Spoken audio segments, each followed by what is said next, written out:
Okay. I believe there will be dancing. I'm pretty sure. There better be. Yeah. Do you have to, you don't have to answer this because it's kind of personal. I probably won't mind. And then I'll see if I can ask it without tearing up. Do you have to convince yourself over and over again that it's going to be okay? Yeah. Sorry. That's okay. I may closer to the end, but since I found out in May, I've been ready to go. Wow. It's a matter of having that assurance from having that faith and that relationship by grace. And it's not something I doubt. It's something I believe in my heart. For a long, long time, my relationship with Christ was, and Christ and the Father and the Spirit, was more intellectual than emotional or spiritual. And I remember going through the library and looking at all the books and seeing, I'll never be able to read all those. And I was doing research at the time on the, did I drop a Philip? No. No. On the response of the cockroach nervous system to chill coma. So we're talking about a very narrow slice of the pie in entomology and neurobiology. And that was such a very, very specialized slice of the pie.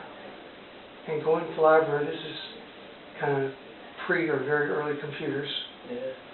I realized there was more work being published on that specific subject than I could keep up with if I did nothing but read journals. Yeah. And so that convinced me that there was no way I could ever have perfect knowledge about anything. I can't even have perfect information about the effects of chill coma in the nervous system of Paraplegia americana.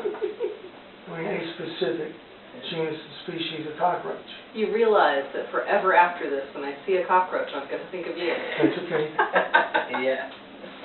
These are the light ones with the dark thorax, not the smoky brown ones. Not the gigantic ones. Not the giant. Those are Paraplegia culiginosa. No idea you were a cockroach expert. Well, I was many years ago. Cockroach expert emeritus.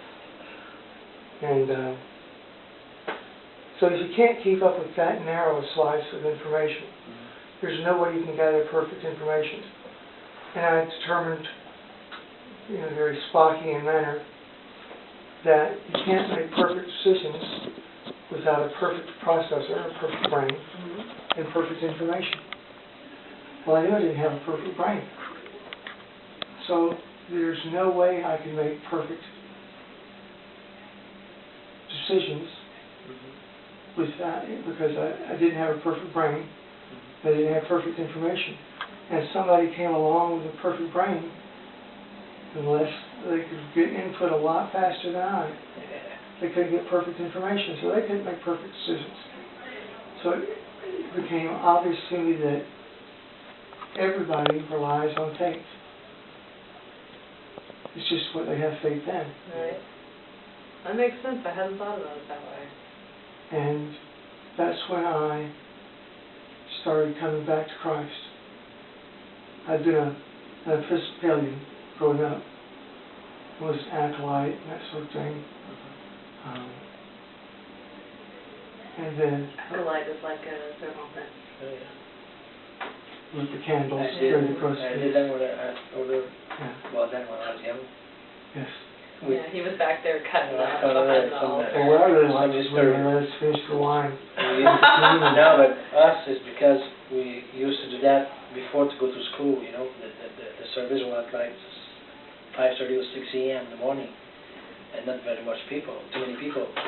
But when you present The host. the hose and the wine, and when the ring, with the bell. At the end of that, the acolytes, We say, in the Catholic Church, they say altar boys. the altar boy, have to say something in Latin, okay, like a 2-3 phrase. But because we was rushing to go to school, me and the other guy, I don't remember, we was like saying very fast, and without saying the word, and the curé, the preacher, and was looking at us, and he would say, hey, come on, take your time. That's so funny. Goodness. And when we'll change the subject, when my mom died, my sister went to empty the locker on where the place she was working, and she was stunned about what they discovered. My mom never thought she was so religious like this. It was full of picture of God and Mary and stuff like this. I was surprised. And she had a preacher, no, a preacher. A prayer? A prayer, you know. Comment ça s'appelle? Chose de David, c'était quoi là? Louange de David? I don't remember. Louange, comment tu dis louange? Praise. Praise of David's praise, something. David, yeah. Psalms. Yeah, it might be a psalm. Yeah, psalm, yeah, right. And she used to